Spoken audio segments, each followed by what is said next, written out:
in v situacijah, kakršno danes očitno vidimo tudi v Belorusiji. Zaslužijo našo solidarnost in našo podporo, kar se tiče zaslužijo tudi našo pomoč napredkov, ki jih tukaj potrebujemo. Slovenija predlaga ustanovitev Inštituta za ustavno pravo. Za Evropsko unijo v glavnem v dilemičnih situacijah prosi za mnenje Beneško komisijo, ki je institucija Sveta Evrope. Potrebujemo lastno podobno institucijo in eno naših predlogov gre v smer ustanovitve Evropskega inštituta za ustavno pravo. Omenjali smo na tem našem srečanju tudi, kot že rečeno, situacijo v Belorusiji. Vsi, ki so žrtev represivnega režima v Belorusiji v tem trenutku, ne samo da zaslužijo našo solidarnost in našo podporo, zaslužijo tudi našo pomoč in ukrepe, ki smo jih sprejeli na zadnjem vrhu Evropske unije, je potrebno v prihodnosti nadgraditi. V sredi teh ukrepov pa mora biti naša prizadevanja za varnost, za človekove pravice in za spoštovanje političnih svoboščin. Tisti, ki so kot politični zaporniki, politični disidenti trenutno v beloruskih zaporih. Naš cilj je še vedno Evropa cela, svobodna, de journalistes ici dans la salle, mais aussi de journalistes qui sont connectés via l'écran. Je commence peut-être par ceux qui sont ici. Oui, M. Kotev, présentez-vous et surtout dites à qui vous allez poser cette question. Thank you, Jean. My name is Georgi Kotev, and my question is to Mr. Janša. We know each other for several years. We share the Twitter space, and I have reported about the first Slovenian presidency.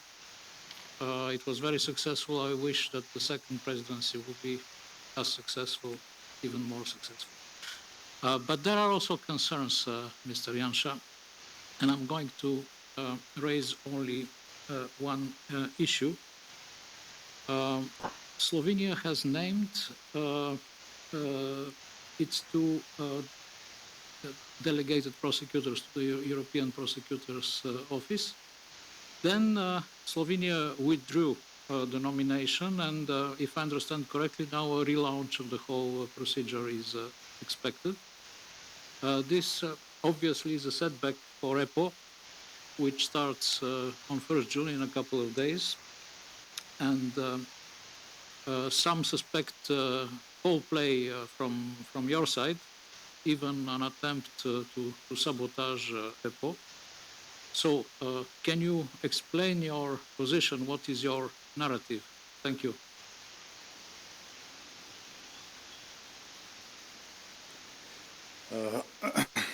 Glejte, hvala za vprašanje. Najprej prvič, Slovenija se je odločila, da bo sodelovala v tem mehanizmu evropskega tožilstva. Ni se odločila, da ne sodeluje, tako kot so se odločile recimo Švedska ali Danska in mislim, da še 2 ali 3 države. Se pravi, sodelovanje je prostovoljno, lahko sodelujemo, lahko ne sodelujemo. Tudi ni odvisno delovanje tega tožilstva, začetek delovanja tega tožilstva ni odvisno od tega, ali bodo vse države do nekega roka imenovale delegirane tožilce, ker v tem primeru gre za delegirane tožilce. In tukaj imamo v Sloveniji določene težave pri sami proceduri. Kako bomo te težave rešili, se vlada še ni odločila, to je na dnevnem redu jutrišnje seje vlade. Zagotovo pa to ne bo oviralo delovanja oziroma začetka delovanja tožilstva.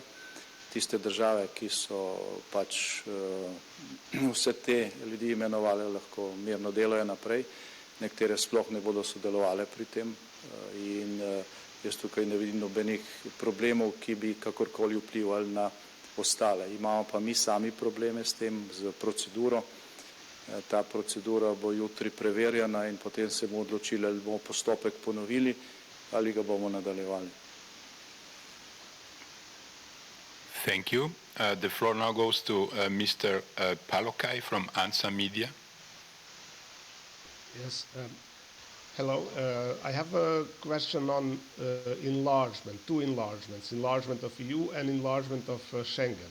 So will Slovenia push for the focus on Western Balkans? And here I would ask you whether the ideas for border changes are a possibility. And second, Croatian Prime Minister said yesterday that they hope that Croatian membership in Schengen will be on the agenda during Slovenian presidency. So do you see possibility that Croatia soon joins Schengen? And what will be a national position of Slovenia on this? Thank you. Prime Minister. Ja, najlepša hvala. Mi podpiramo tako vstop Hrvaške v šengenski prostor, kot tudi vstop Bolgarije in Romunije. Mislimo, da so to koraki, ki krepijo varnost v Evropi in na nek način pri dveh državah članicah, ki že dolgo časa čakata na ta korak, nekako ne razumemo vse teh razlogov, ki so ta korak doslej ovirali. Torej podpiramo, je to v našem skupnem interesu. V našem skupnem interesu je tudi širitev Evropske unije, pravzaprav bi morala biti širitev Evropske unije v tem času naš strateški odgovor na številne izzive. Zakaj? Zaradi tega, ker potem, ko širitev Evropske unije po Big Bangu, potem katerega dela je bila tudi Slovenija, predvsem pa po letu 2008, ko smo bili soočeni z gospodarsko in finančno krizo, pa potem migrantsko krizo, pa zdaj z epidemijo, to nekako ni bilo več v ospredju, ker se ni širila Evropska unija, ker se ni širil ta prostor svobode z pač izjemo ene nove države članice, se je žal na drugi strani širil nek drug prostor, ki ne deli, za katerega niso značilne enake vrednote, kot so vrednote Evropske unije. Mislim tako na vpliv nekaterih tujih dejavnikov na Zahodnem Balkanu, kot na vpliv teh istih dejavnikov v naši vzhodni soseščini. In en od naših predlogov je, da širitev Evropske unije ponovno postane strateški odgovor na te izzive, s katerimi se srečujemo, tudi delno s to situacijo, ki smo ji priča v Belorusiji. Če bi bili bolj pogumni tukaj, če bi širitev Evropske unije bila višje na strateški agendi, potem bi bila Evropa danes drugačna, boljša in tukaj je potrebno te napore skoncentrirati najprej na Zahodni Balkan. 6. oktobra bo v Sloveniji neformalni vrh Evropske unije in del tega srečanja bo tudi posebno srečanje z voditelji držav članic Zahodnega Balkana, kjer želimo to temo spraviti z mrtve točke. Niste čisto vse zastalo, so bili določeni koraki v zadnjih 15 letih narejeni, ampak so ti nezadostni in če mene vprašate, kako rešiti problematiko različnih pogledov na nekatera ključna vprašanja, tudi na meje v tej regiji, je odgovor na to evropska perspektiva. Mogoče tudi na ta način, da nekaj držav skupaj vstopi istočasno v Evropsko unijo, tisti trenutek ta vprašanja ne bodo več enaka. Se pravi, problem meja lahko rešimo tudi na ta način, da meje postanejo manj pomembne in Slovenija danes del Evropske unije, del šengenskega prostora, ko ni več fizičnih meja, kjer so še pred 30 oziroma 33 leti pod streli jugoslovanskih graničarjev padali civilisti, tudi še potem, ko je že padel berlinski zid. Zdaj tam ni več meje, fizično občutimo, kaj pomeni ta svoboda gibanja in če enake pogoje zagotovimo tudi državam, ker je to še vedno danes srednje strateško vprašanje, potem bo ta problem avtomatično izginil iz dnevnega reda, vendar se to ne bo zgodilo čez noč in to se predvsem ne bo zgodilo brez koncentriranega angažiranja celotne Evropske unije, evropskih institucij, vseh držav članic na teh vprašanjih. Next question from Valentina Pop from Financial Times, please. Hi. Hello, please.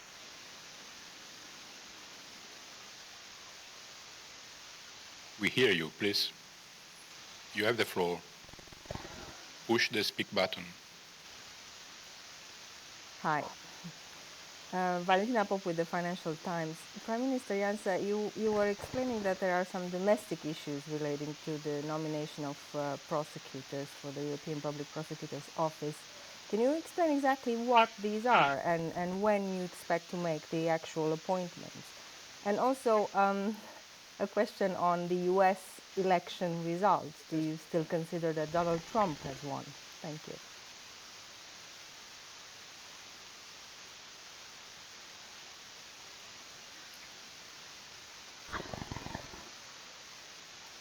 Prvo ravno prej, na drugo pa v številnih mojih javnih odzivih na podobno vprašanje.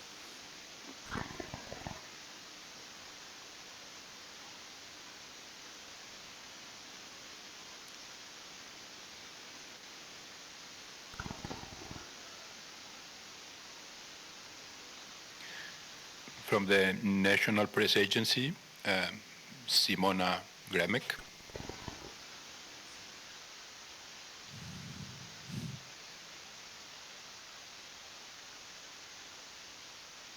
You have to push the speak button and then you will be connected. Yes, do you hear me? Se slišimo? Yes. Jaz bi imela v bistvu vprašanje za oba, če lahko, za oba, za gospoda Sasolja in gospoda Janše, če je možno. In sicer me zanima, ker torej Slovenija postavlja v ospredje v času predsedovanja tudi vladavino prava. In zadnje čase se pojavljajo v Sloveniji dvomi v bistvu spoštovanje vladavine prava, tudi v povezavi s položajem medijev, konkretno recimo financiranje medijev, oziroma recimo konkretno nacionalne tiskovne agencije, pa me zanima zdaj konkretno gospod Janša,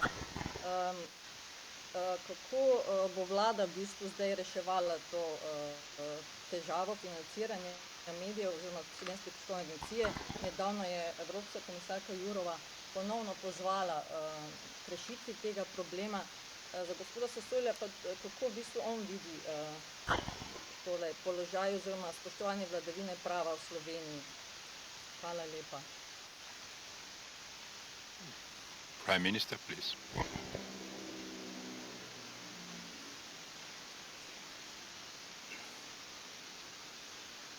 Prime Minister, the floor is yours. Ja, pa ni bilo povezave, nismo slišali vprašanja, lahko ponovite. Ni bilo niti slike, niti glasu.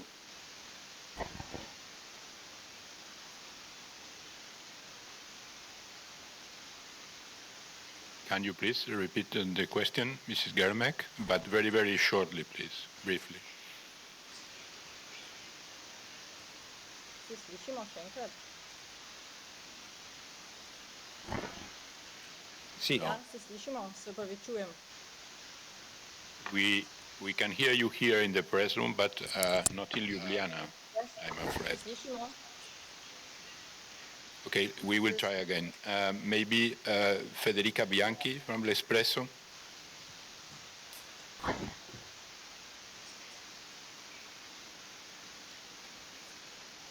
Federica Bianchi, a te la parola. Puoi spingere il speak button, prego.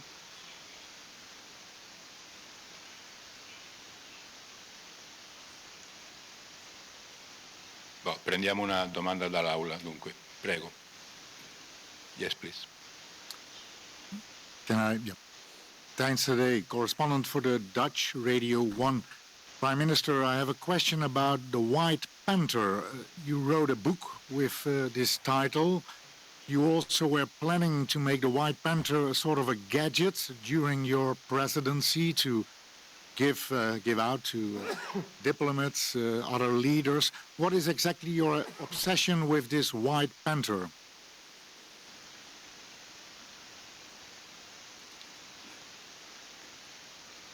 Please, Prime Minister, I hope that you could hear, yes. Ja, to sem slišal, ja. Moram reči, da so sama bistvena vprašanja povezana z prioritetami. Zdaj, prvič,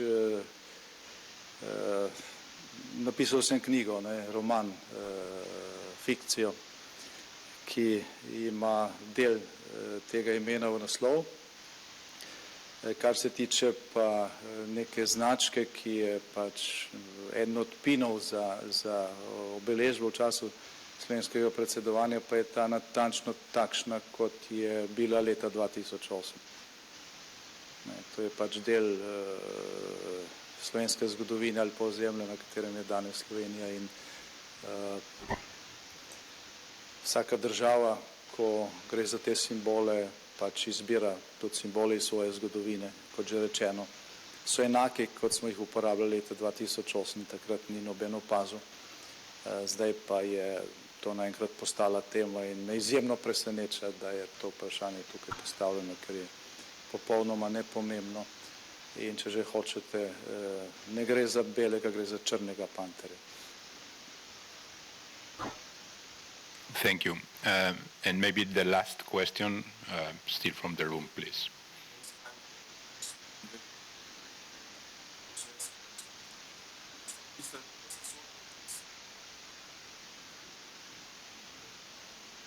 Si sente nulla? Sì, l'interpretazione comincerà.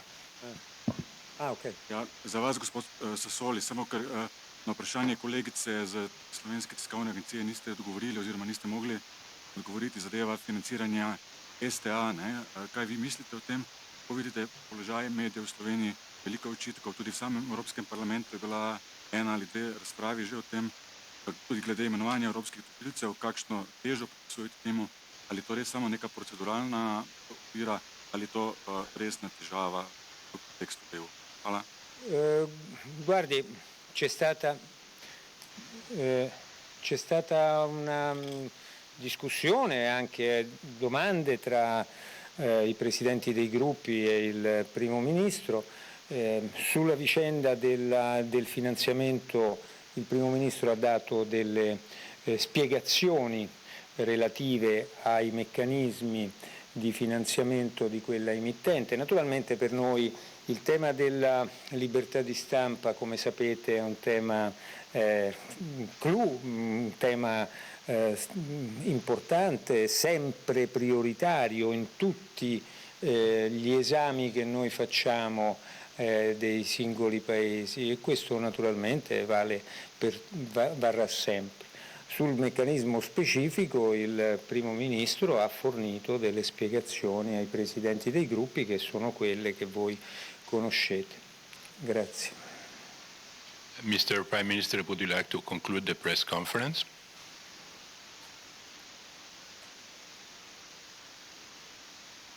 I think there is a problem with the connectivity with Ljubljana, so thank you very much and have a nice afternoon. Grazie.